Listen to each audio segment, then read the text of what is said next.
Citi believes in the doers, the makers, the movers, and companies like Veeam who process their international payments simply and securely, helping them build their businesses around the world. To do this, Veeam needed a bank like Citi with global scale and networks in 160 markets. So more doers everywhere can do what they do best. For the love of moving businesses forward, for the love of progress, Citi.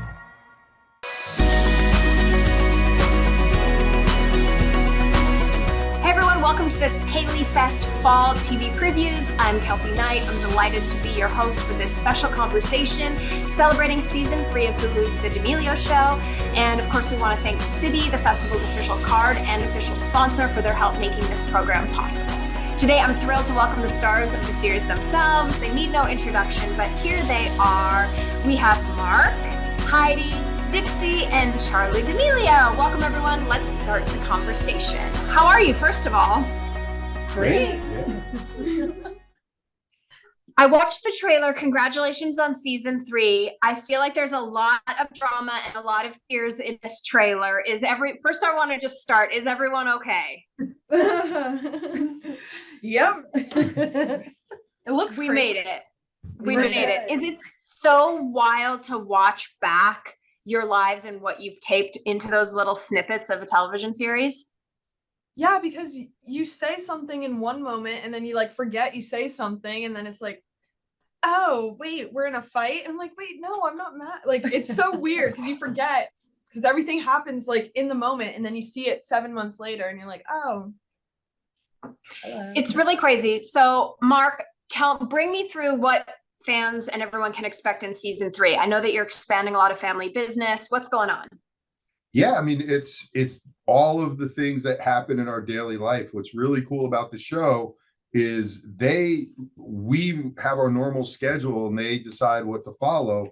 So it is a true depiction of what happens in our daily life. And you get to see a lot of the personal interactions that Dixie and Charlie have with each other and with us as parents. And then all the business things that I think people are interested in to see what we're doing out here in this crazy world of Hollywood. What's really interesting, and in the trailer, we saw like a lot of these big, huge Hollywood things like the Grammy Awards and the Nickelodeon Awards. Like, it's even higher stakes than ever. And I think that that's really exciting for you guys. Heidi, how do you guys separate, like being a family versus being a famous family? Like, is there a line that's drawn and you're like, this is for real life, this is for TV life? I feel like, I mean, I can only speak for myself. I don't feel famous. So we're still like do all the same normal things when the kids are with us. You feel it a little bit more because people are coming up. But I think we have done a good job of when we're together and we're not working, we're not talking about work and we're just like the same. Everything feels a lot like it did before any of this happened. Love that. And I think it's smart, and probably the reason why the seasons get better and better and more authentic is because you guys are like really in a groove of like how to do your lives now. A little less maybe shell-shocked than Season 1, which I love. And that's like all good TV should be, that we get better and we get more invested as a viewer. Dixie, what's your best advice? I think you've become very inspirational and authentic with sort of explaining yourself and feeling a little bit misunderstood, and that sometimes you say things and they get taken out of context and then you just are like, I'm just not going to say anything anymore. So, what happens when you feel misunderstood by the people around you, and how do you deal with that? Are you crying? No. I've been tearing up. I think communication has been the best thing for me, even if I think like it's not going to help. It usually does. And I mean, I love these people more than anything. And I feel like my lack of communication has affected our relationships the most. And because I think that's better and I don't want to be like confrontational, but it ends up making me more confrontational. And also like thinking before I speak sometimes would be helpful. So I don't do that. Listen, when I was growing up and still to this day, when my mom tries to like come in my kitchen and cook over me when I'm trying to make something and I swat her away, like daughters and moms are so difficult. And the way we speak to our mothers sometimes can be difficult. And like, no one's recording me when I do it. Like, I think that's a really huge challenge for you guys is like everything you say is either on the internet or on this show. Like, how do you even make a mistake without feeling like it's the end of the world? I will say the girls are very respectful and there's not a lot of that, but everybody has their moments where they're not at their best and they caught it all on camera this season. Every single time. I swear they missed all the times where we're like, oh my God, I love you guys. They got every interaction where I'm like rolling my eyes at my mom or something, which like never happens because like we're like always we're yes ma'am, no ma'am, yes sir, no sir, like very respectful. And I swear I'm like, what is wrong with me? I feel like the cameras are like making it come out because that's not you. That's not like, well, that's not our thing usually, except for this season. But I will say it's been, I think giving everybody, and I think we all feel this way, giving everybody grace and, realizing we're in, to be so close with young ladies who would not normally be hanging out with their family as much, so when we're not together, I think Mark and I will be like, oh, I wonder what they're doing. Should we text them? And we're like, you know what? Normally we wouldn't be so on top of each other. Just let them go live their lives. Like, so, but then they'll text us and say, well, why aren't you texting us? I got a text from her this morning. Why aren't you answering the phone? No, I texted you days ago and you haven't responded. We're all very emotional. Well, I love this. And listen, we can't be texting because we have businesses to run. Mark, you guys have been expanding, forming D'Amelio brands. I was at the footwear launch. The footwear is going incredible. I see your faces on billboards when I drive down Sunset Boulevard. How has the launch been? And how has it been just like this new venture? I know you're an expert in this space. So does it feel different this time? This is actually the most normal I've felt in the 3 years we've been in Hollywood because I'm doing something that I've done my whole career. Like I've had my own clothing brand in the past. I've been in this space. So this is the coolest part for me because it melds the what we've been doing over the last 3 years with social media and what I've been done my entire career. So exciting. And the footwear is doing really well. We just got back from a big trade show. And we're launching a snack company too. So I'm busy doing that stuff, and it's been great. How do you handle the stress of doing that plus it being on television and being recorded? Most people just run a business. They don't have to run a business for television. Yeah, there is an added pressure because if it fails, it's going to be everyone's going to know about it. But that kind of the added pressure is what I thrive in. So I don't mind it. But so far, knock on wood, we're doing really well. And I have we put together, this isn't Mark, Heidi, Dixie, and Charlie doing everything. We have a great team around us. We've hired some of the best in the business, especially in the footwear side, designers, production people. So it's risky and there's a lot of pressure, but I feel really confident. Next question is for Charlie. Charlie, first of all, do you ever just feel like you just want to get into like a Saturday morning lyrical class and have no one filming you or watching you? I mean, yeah, all the time. I think that I feel like I would take more classes if it wasn't, if no one could watch me, which is obviously not reality, but have like a little studio in my house where I kind of just get to dance around and do whatever I want for hours on end anytime I want to, which is really fun and keeps me in dance and training as much as I can, without a teacher, which probably isn't the best way to go about things, but so far it's been really fun, and still like I feel like surrounding myself with a bunch of dancers kind of helps that. Yeah. Because it makes you feel included in the dance world and like kind of living through everything that they do. Like when they go to conventions or things like that, it's fun to hear about it. So I think that that's something super interesting that will hopefully kind of bridge the gap between me and dancing. The two worlds. You have so many additional projects. You have so many additional projects, so much on your plate.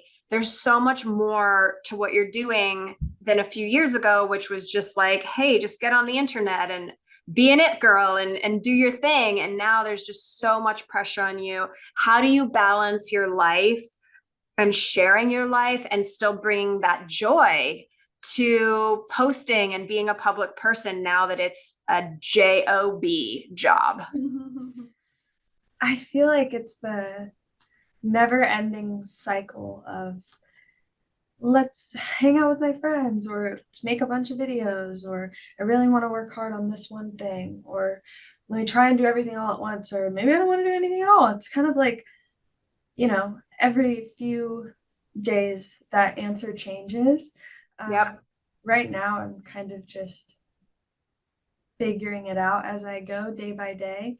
It's kind of like a new chapter of my life and trying to navigate from there. But as of right now, there's really no way that I know how to do it. And that's something that I am learning.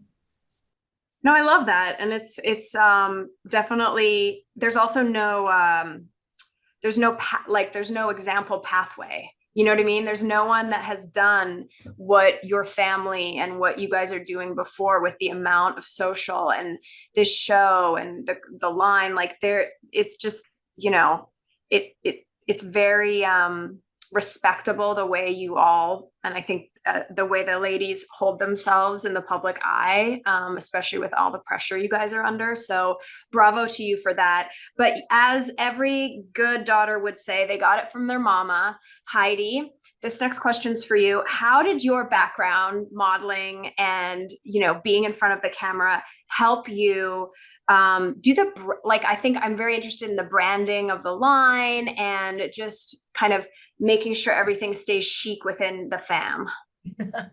I think when I was in my 20s and I was modeling, which I really enjoyed, I was in a small agency. I actually worked in the agency on the administrative side. So because it was a small agency, I got to wear a lot of different hats, big hats, because we were small. And so I got to, you know, we produced fashion shows, we produced our own commercials, we held auditions. So I got to work on that side of it, not just being in front of the camera, but I had a little bit of both worlds. And I think I'm finding myself thinking back to those days and putting that hat on again when it comes to our brands and the aesthetic and just how I envision it, but also how I want it to be like in front of the camera. I love it so much. And then Dancing with the Stars was such a big part of the last sort of era. How much of that are we going to see on the show this season?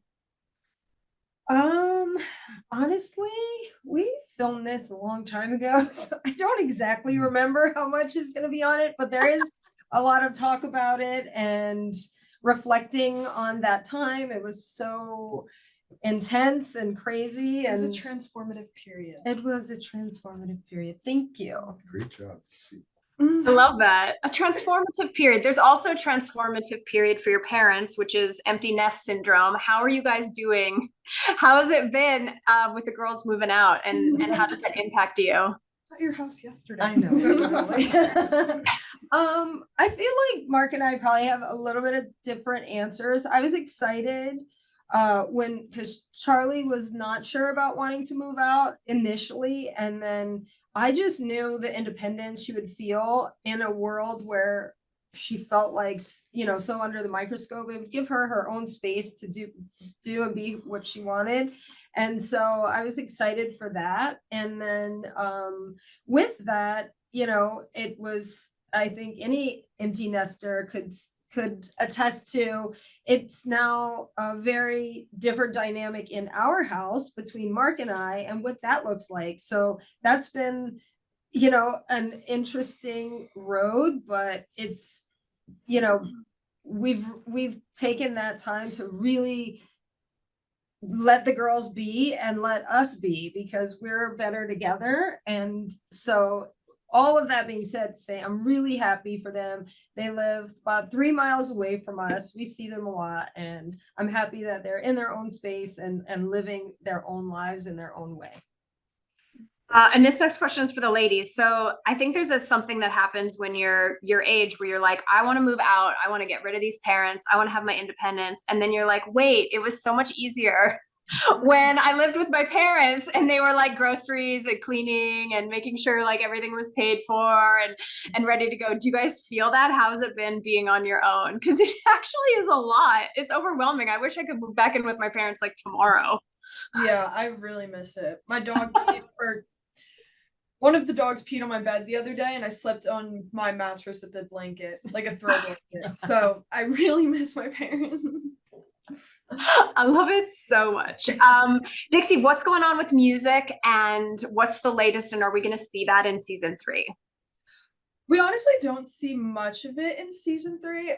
I know we filmed one studio session. I don't even know if that's going to go in, but I took a step back from everything that I did, and I looked at everything that I released and how it went, and I just was like, obviously I'm happy that I got to do something out in the world, but I wanted to take a step back and kind of connect the music to myself a little bit more, because I think I really love doing it. I really enjoy doing it, but it just wasn't me 100%. So I've been writing all year in the end of last year, and camps in Nashville. So have like 30 recorded songs, and hopefully going to put out a project very soon, because I love touring and I would love to be on tour soon. I love that. And I think that's important that like you allow yourself to grow as an artist and change. And that's like what the best artists do, is that you don't just have to sing a song because someone says, this is a hit song, you should sing it. Like you can go and explore. And that's usually when the best albums and the best songs come. So congratulations on that. That's huge. 30 songs. That's 2 albums. And then Charlie, will you continue to, I guess you're sort of, we see in the series in season 3, you're sort of saying yes to things that maybe you normally wouldn't say yes to. And so are you continuing in that era, or are you now taking a step back too? Currently, like right this second, I'm definitely taking a step back, because I finished all the things that I said yes to that were out of my comfort zone, and now it's time to find new things, I guess. But I know there's going to be exciting things coming up throughout the end of the year. Just nothing that I've really started for right now. I love it. And you got to work with my friend Nate Burleson, which was so fun. And I watched you get slimed. He's like the best person on the planet. How was that? That was an incredible experience from beginning to end. He was amazing. He definitely did the heavy lifting when it came to, a lot of the talking and, presenting things that he's very, very good at. And I feel like that was really good for you. It Changed your definitely friends. No, like your friends, you met so many new friends from that. You got that experience. You were so good at it. It was like amazing to see. I was just like in shock with how good you were at that. I'm being genuine. Like I have no idea what's going on right now. But I'm being so serious. Yeah, but I met a lot of my friends through that experience, and people I still talk to every day and got really close with. It's kind of that circumstance that you never know when you're going to meet the people that are supposed to come into your life, and I just think that was very special, and I definitely learned a lot from that experience, but I think it also helped me grow a lot for the next portion of life. Yeah, I love it. When you guys go and you want to tell everyone about season 3, what do you hope people take away from it? I know you probably don't remember exactly what's in there, but what do you hope that people take away? Obviously, your fans are going to tune in, but there's new fans all the time. Like, what do you hope that people in their own little lives that maybe are not in Hollywood, but look up to you or somehow entertained by you, what do you hope they take away? I think the biggest thing about this season, it's very real. It's very raw and gets into a lot of deep emotions. And I feel even though this might not be like a normal thing, it's normal, like your kids growing up and moving out and like they might not need you much anymore, and like how dealing with that and adjusting to that as parents and as kids in that relationship, or even families that work together, like how figuring that out is, and like getting famous at 15 and how you're growing up and there's no rule book at all or guides. There's like people and you can ask some questions, but it's like you have to figure it out on your own. So really watching us figure that out and just like going through normal family arguments and is I think we were all going through such a transitional period all at the same time. Such a transformative period. And we were all on different kind of transformative paths and journeys. And I think that really transforms into the show. And you really see all of our emotions and how we interact and the ups and the downs. And I think this past year has just been so wild and crazy and transformative. okay. Yeah. You get to see us in a much different light than I think you haven't ever before. And you see us in these incredible, amazing moments.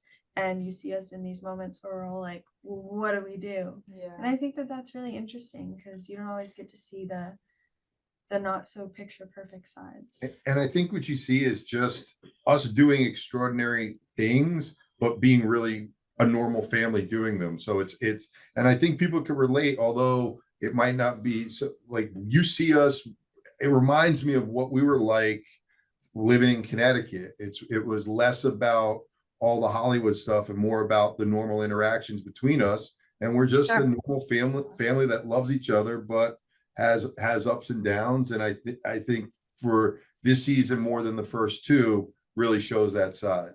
I feel like too, you see us all in our own different ways, just doing the best we can. Yeah.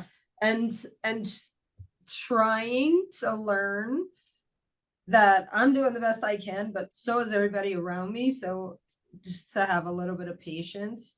And it is learning, and we're getting better at it. We're much better at it today than we were when we filmed. So progress. Mark, you are such a fierce businessman, but you're also a girl dad. How do you balance being, the head of the D'Amelio family, but also just being dad?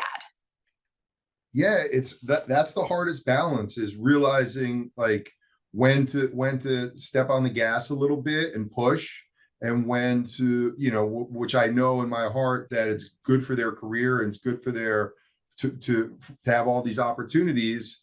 But when I just have to sit back and be dad and have a shoulder and an ear to listen. And I've learned that over the last few years. I was always, I think a lot of dads can relate to being the fixer and always wanting to fix. And I do less of that now and more of listening and understanding that it's all going to work out. So. Well, it certainly seems like it's working out wonderfully. We can't wait for season 3. I'm so excited that we got a chance to sit down and chat, you guys. This is amazing. Thanks so much for joining us at this very special PaleyFest Fall TV preview conversation. Thanks again to City for the support, and season 3 of their show premieres on September 20th on Hulu. You can enjoy more of these programs by clicking the subscribe button below. Thank you so much. I'm Kelty Knight. Take care.